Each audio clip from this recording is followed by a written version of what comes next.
What's going on? This NTP Backstage Access. I'm your girl Marline Massasoy. And I'm your boy Presteeje. Today we got living legend, Mr. Nice Guy. Come on. Yeah. Nice guy. Man. NTP Backstage. Yeah. Access. Yeah. Oh man, I'm glad to be here, man. I'm glad for the invite. Hey, so man, we're gonna hop right on in. Like, what's going on with you currently? Because we was talking off camera, and you got your hand in a couple things, some historic things at that. Yeah. For one, you know, I'm celebrating about 40 years in the business, so I'm excited about that.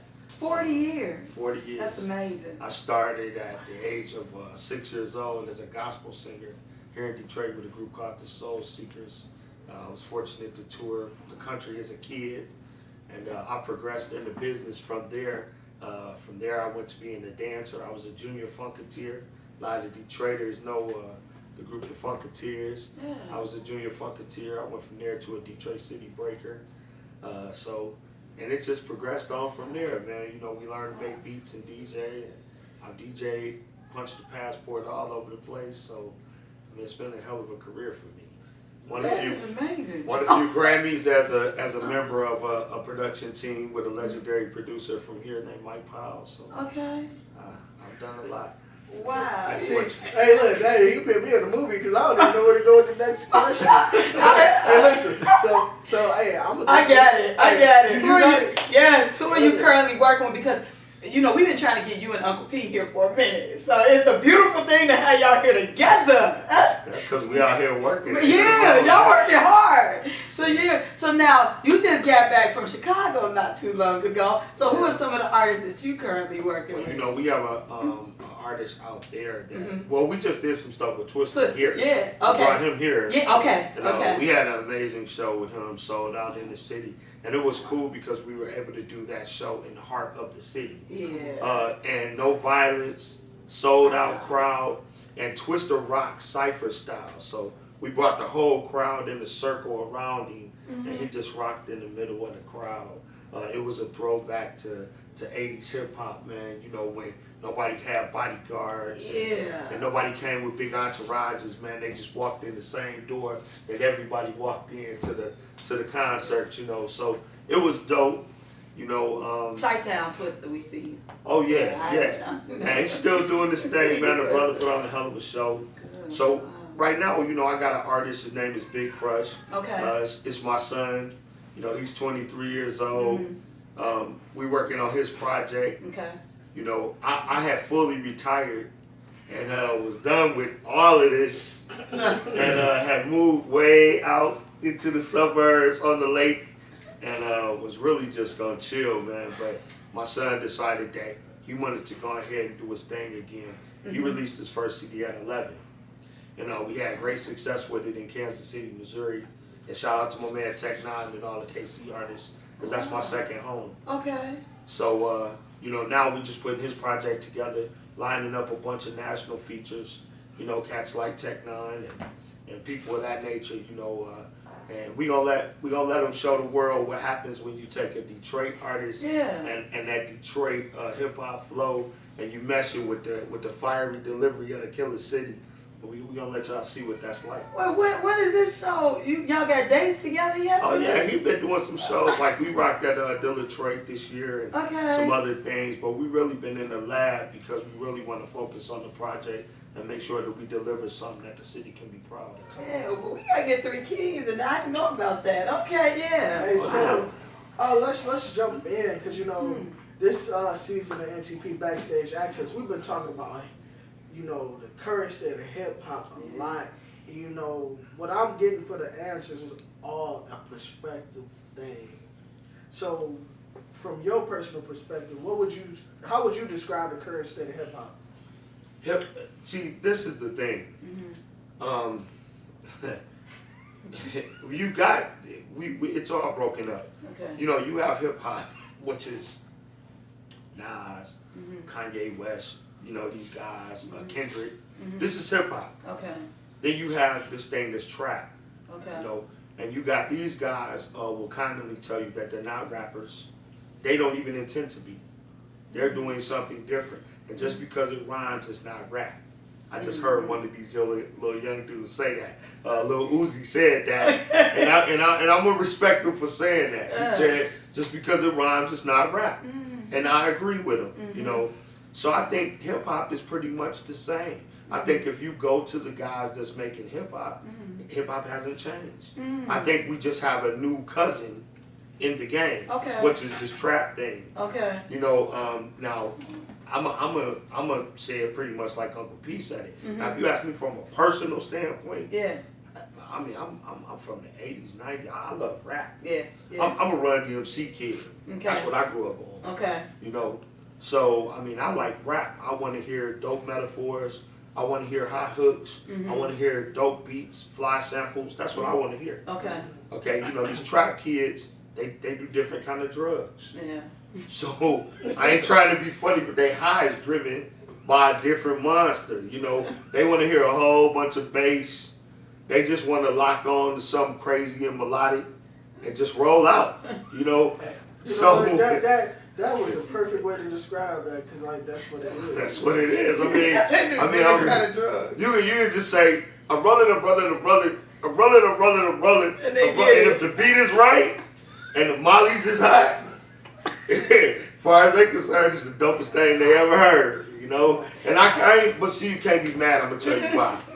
Because when our mothers was kids, right, and they listened to blues, their parents had a fit and told them blues was devil music, and it was terrible, and it was the worst thing. Let me tell y'all, I'm a Motown brat. My godfather was James Jamerson of the Funk Brothers. Okay, I'm a Motown alumni member right now. Listen, when Motown and them came, they called them all sissies. They did. All of the current artists, the blues guys and everybody said, man, you told them dudes in them little bitty suits dancing around and all that stuff. Them dudes are sissies.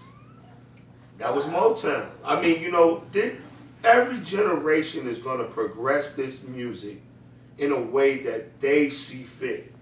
And the last generation is going to think it sucks.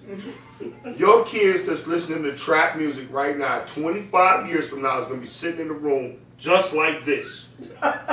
Doing an interview just like this. And they're going to be saying, I don't know what the hell these kids listening to. This is how this thing progresses. So I would be a hypocrite if I sat here and told you that I'm against progression. I'm not. The only thing that bothers me is I just wish that we could maintain a little more respect in what we're doing. You know, I ain't one of these old fogies. I ain't gonna lie to you now. I curse, I drink. I ain't some holier than thou dude. But at the same time, I just wish it was less of the B word. You know, a little more respect for the women. You know, things of that nature. I love to see a naked woman like everybody else, but I wish the black women had a little more clothes on. You know, I mean, you know, if we could clean it up just a little bit, man, it'd be cool for me. I don't have a problem with this style of music because people thought disco was garbage. But hey, every now and then I pop on the groove on satellite right now and listen to a little disco. So hey, you know, it is what it is. And everybody's not gonna think every form of music is dope. I think hip hop is in a great place because it's still hip hop. And you got artists like Kendrick that are really keeping hip hop. J. Cole, these guys still delivering the hip hop that we love. I think what the fans have to do is pick your lane. If you love that hip hop, keep buying it. Because if you keep buying it, then they'll keep making it. I think like man. Pick your lane. You know, this is what happened to jazz. People ask me, I host a radio show. People ask me all the time, what happened to jazz? I say, what happened to jazz is this, man. Well, the people who support it, stop supporting it. I said, listen, if the people still go to the concerts, they're going to book the artists. Right. If the people still buy the music, they're going to make the music. This is why Black Panther was such a great thing. You know why? Because we showed them that a black-based movie can make the mega millions. So you know what Hollywood does? They go, hey, we need to make more of these black-based movies, bruh. See, this is entertainment. If you want hip-hop to live on forever, keep buying it. Stop stealing it. That's another show we need to have. I'm still Those like me who collect royalties really have a problem with some of that. But you know, stop stealing it. Keep supporting the art form that you love.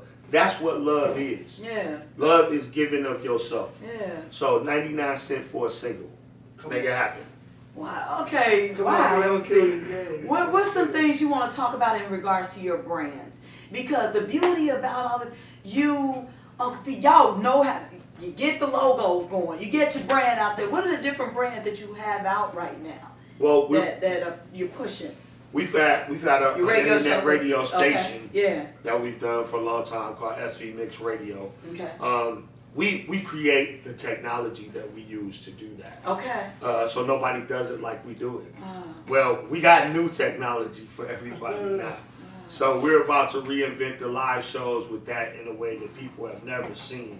So we're doing that. Also, my little brother has a brand called Detroit Kid. And you'll see the hats being worn by the rappers and stuff. Shout out to Miss Corona and some of the other rappers Hey, who Corona. rocking Okay, it. yeah. You know, but Detroit Kid is taking off. You know, we're about to do a full line as far as t-shirts and sweatshirts and things. We gonna get some. So, I got y'all. Okay, Yeah. Listen, hey. Anything else? You rocking brands, bro. Yeah. You know, and then of course, you know, I got the production company Street Vibes and the label. We got some new artists we signing. I got a young lady that I'm picking up right now. She's an R&B singer, 20 years old, fine as wine. Wow. And she can blow. Let me ask you about this because I'm not gonna say no names, but I was having a conversation just about the female presence in music, especially on our scene. Like, how important is their presence? Well, the entertainment is built on women. Sorry to the brothers, but y'all don't matter. I mean, the reality is entertainment has always been built on women. You know, the thing is, what has been the issue in Detroit for many, many years with the artists is artists here don't want to commit to everything they need to commit to a lot of times. For a woman to make it in the business, she has to be in shape.